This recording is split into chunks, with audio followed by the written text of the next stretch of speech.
We are Rosa Rosso! Hello! I bet you thought you were getting a face reveal.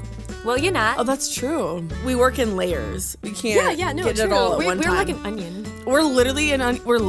We're Shrek level of onion. Can we be a leek? Is that possible? Can we be a leek? Oh my gosh, the Hatsune Miku of it all.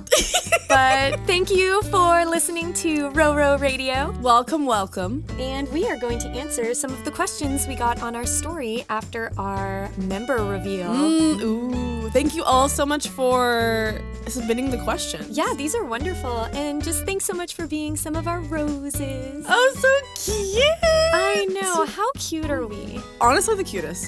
Name a cuter duo. We'll wait. You can't! Okay, so question 1.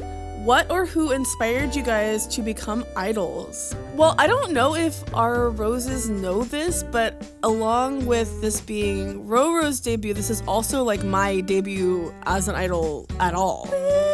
I'm so happy for you. Thank you! It's been really great, and we've been so well received so far, and it's just very uplifting and encouraging, so that's been wonderful. But I'm very interested to know what inspired you to become an idol. I don't know if I actually know the answer to this question. Moi? Yeah. It's like a very elongated moi. Okay. Well, I will say I've wanted to be an idol since I was like in first grade, but I didn't know what that meant.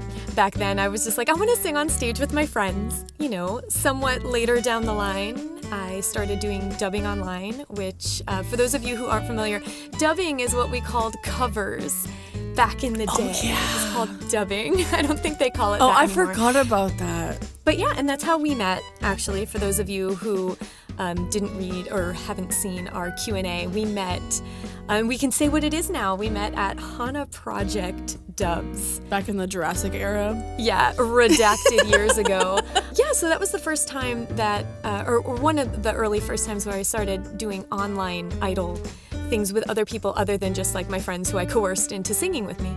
And then I actually saw a Love Live group perform live at a con. It was literally outside on this uneven grass, and they were just giving 110%.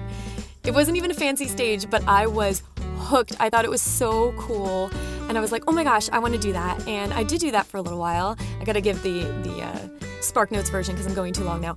But I did that for a while, and then I saw Oracle actually perform on stage at Hallmat 2019. That was my Idol Fest debut as well. And I saw them perform, and they did Moonlight Night by Morning Musume, and I was like, oh no, that's what I want to do.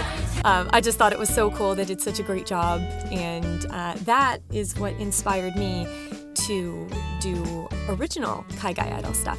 TLDR, other idols inspired me. That's interesting because like I've been following kaigai idols pretty much since like Martha started, and I've just been following my friends that have been doing it for years, but I never thought about doing it myself until I saw Jubesi's first live performance, which is so funny because here we are today.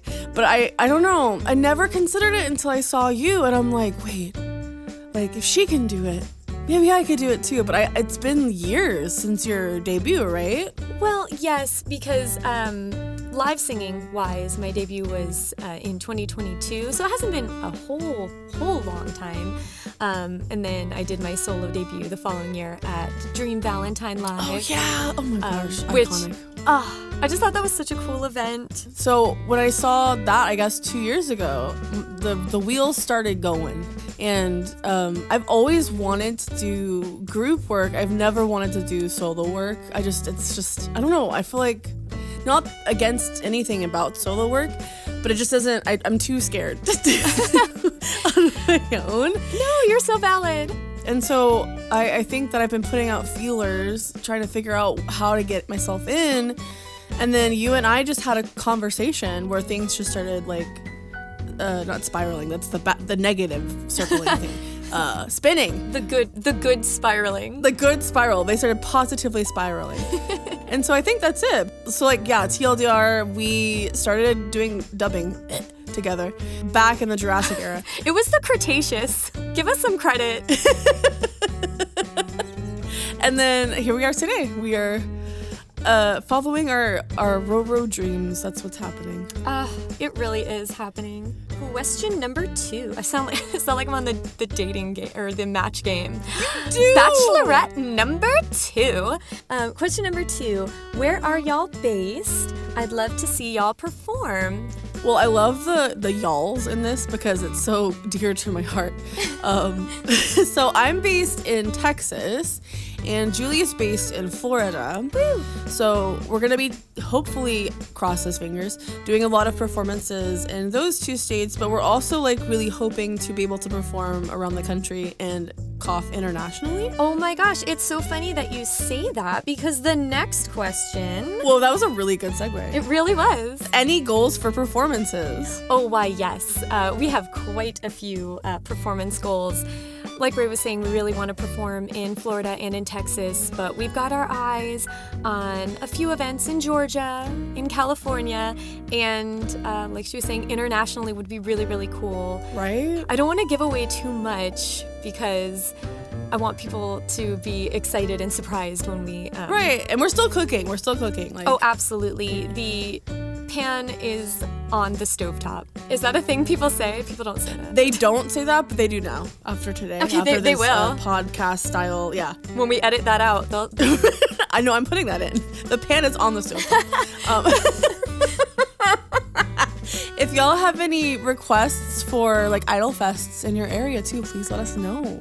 Yeah, absolutely. All right, moving on to question 4. Covers you're itching to do. I don't know. There's so many. Yeah, well, short answer, yes. Yes, period.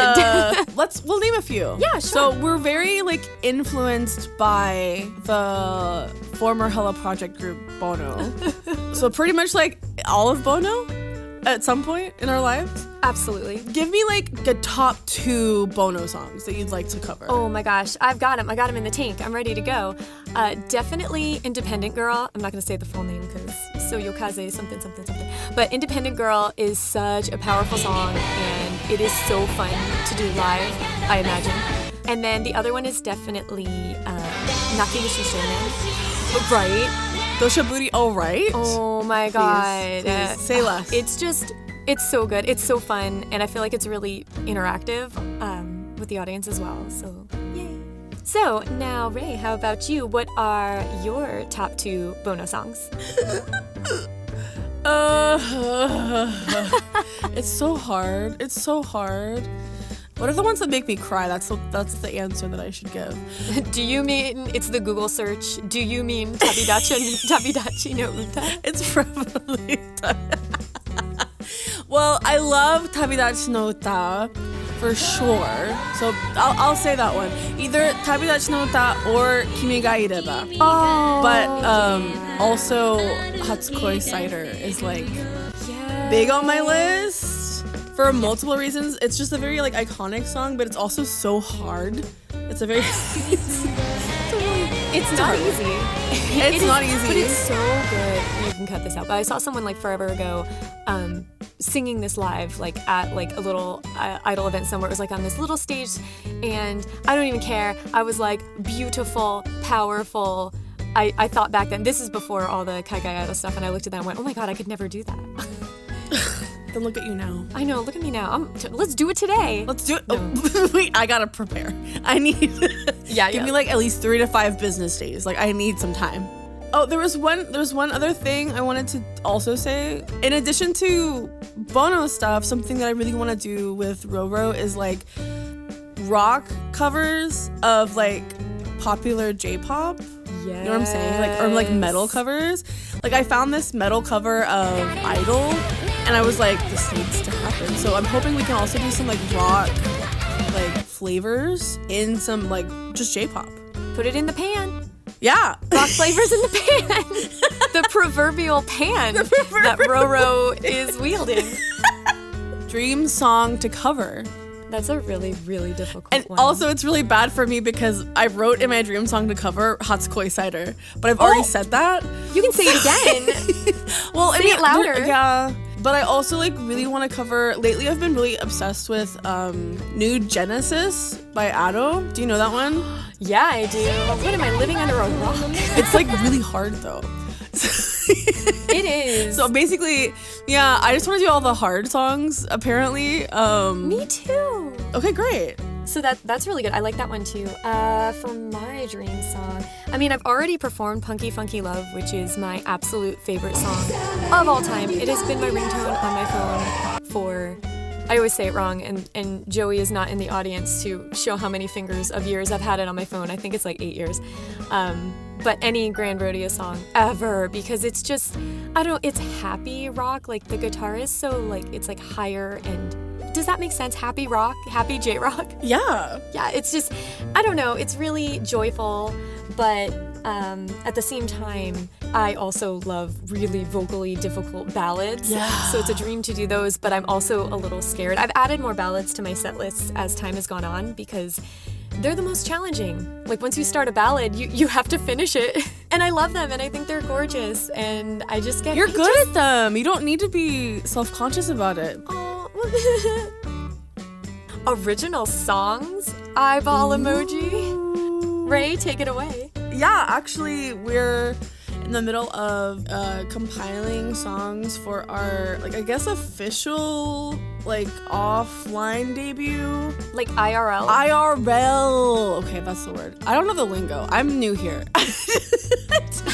Something fun about me is that I'm actually like a songwriter. Like I came into this, the whole reason that RoRo started was because Julie and I were talking about releasing original music and like the kind of music we'd love to write and the kind of music we like to make, and it just really aligned with each other. So I'm coming into this like actually like a songwriter, and I'm excited about our music because it's like a sound that you don't really get a whole lot anymore. At least I think it hasn't been in the kaigai idol community a lot. And so I'm excited to like bring it, but we're going to be very inspired by 2010s J-pop, J-rock. Yes. And we're going to be writing about a lot of different topics that hopefully can be really relatable and encouraging to our audience. But yeah, we're working on that right now. We have, listen, I have a timeline. I have like many plans. We have a whole Discord full of concepts and plans and timelines and schedules. We're very organized, actually. We are. Good for us. Wow, look at us. What are you excited about with our original music? What I'm most excited about is going on stage with an original song that we are both so passionate about and that we are so proud of, and sharing it with the world. For those of you who don't know, I have 2 original songs that I have performed and I have shared with the world, but I'm shy and I want to share it. Like you were saying, like you never really wanted to do the solo thing, and being a solo idol is great. I enjoy it. It's really fun. But I want to be in a group, and I'm really glad that I'm in a group with you. If I can just get really emotional for a moment. Mushy! No, really. I'm so glad it's you, 100%. Me too. Like, it's so crazy because, like, we, like, danced around this idea for, like, so long. Like, I feel like we were doing, like, Bono group stuff together, like, trying to make original content, like, redacted years ago. Like, seriously, like, do you remember, like, here's the elephant brain coming in. Do you remember when I was writing the English versions of Bono songs? Yes. And, like, we were like, oh, this is so cool. We can release these, and, like, the ones that don't have instrumentals, we can, like, get instrumentals for, which is essentially, I mean... what we're doing in a way now. Yeah, absolutely. Wow! And that was before Fiverr. How did we didn't have a plan. Yeah. Honestly, we inspired Fiverr, actually. We actually, when you think about it, like, yeah. They should be paying us. And then also, like, even back then you were writing killer lyrics, but your lyrics are just so great now, too. No, really. God. So, yeah, we're both going to be involved in the writing process, which is so flippin' exciting. It's so cool. Talk about, like, a killer collab. No, really. Like, your melodies, your music, your creativity. It is chef kiss. Yours too. Oh my gosh. Look at us just sitting here talking about how much we love the other one. what are you most excited about right now? Everything. Yeah, honestly. I think it's like the possibilities, you know? Definitely. Oh, I know. It's something we haven't even mentioned yet. So I'm not expecting everyone to follow every single story ever on all of our accounts. But if anyone happened to catch that I was caught walking outside of Mood, the designer fabric store in Miami, this past weekend, then I think that's kind of a little hint, except I'm just going to tell you. We are getting hint. Anyway, here's the answer. We are getting original outfits made by a very good friend of mine, and I'll wait because I don't know if they're gonna share anything yet. Again, layers, onions, leaks. We gotta. Yeah, we're a leak, so this is the layers, and here is the leak from the leak. Is we are getting original outfits, and we are so excited about them. The fabric just jumped off the shelf. It did. It literally did. Well, it kind of did. Yeah, it kind of did. I don't know. I just think they're gonna look really, really good. They're gonna be so good. Y'all aren't ready. Yeah, so that's what I'm most excited about because I was there, I touched them, I saw the little glitter and sequins that's sewn into the fabric already, and I am living. But what about you, Rae? What are you most excited about right now? Well, I mean, I think a lot of it's what we've talked about, just like the possibilities, how we've been received. Obviously, like our first IRL performance together. Something we haven't talked about yet is that we haven't actually ever met in person. Oh, so yeah. I sometimes forget that because we've known each other right? for so long. Yeah, I'm very excited to actually meet Juli. You ever talk to somebody for redacted years and then realize that you've never actually met in person? But that says a lot about our friendship, I think. Yeah. I mean, now we're adults and we have the means. But back then, it was like we were just starting our lives. We really were. You've witnessed so many milestones in my life. It's crazy. I literally have. I've been there. I was there. And then aside from meeting each other, something I am also very excited about is this is also kind of mushy, so I apologize. No, do it. I'm really excited to write music fit for your voice specifically because I love your voice so much. And I'm excited to really show, I think also maybe to yourself to an extent, the possibility and the potential that you have. And I think I'm also very excited about our vocal colors together because we're so different, but we blend so. Oh my God. Okay, first of all, I love your voice so much. So you stop right there, you beautiful songbird. No, it's true though. I have heard just simply previews of our debut cover coming out February 14th. Be there. Or not. I'm going to leave it up. Please. I'm going to listen to it later. And just from the previews, I'm losing it. It's also a really good song. I think you guys are going to like it a lot. But yeah, yes, I'm so excited for everything. Yeah. Just everything. All of it. Cool. All right. Well, that's it. Those are all the questions. Thank you so much again for asking us. Thank you. This has been Rosa Rosso.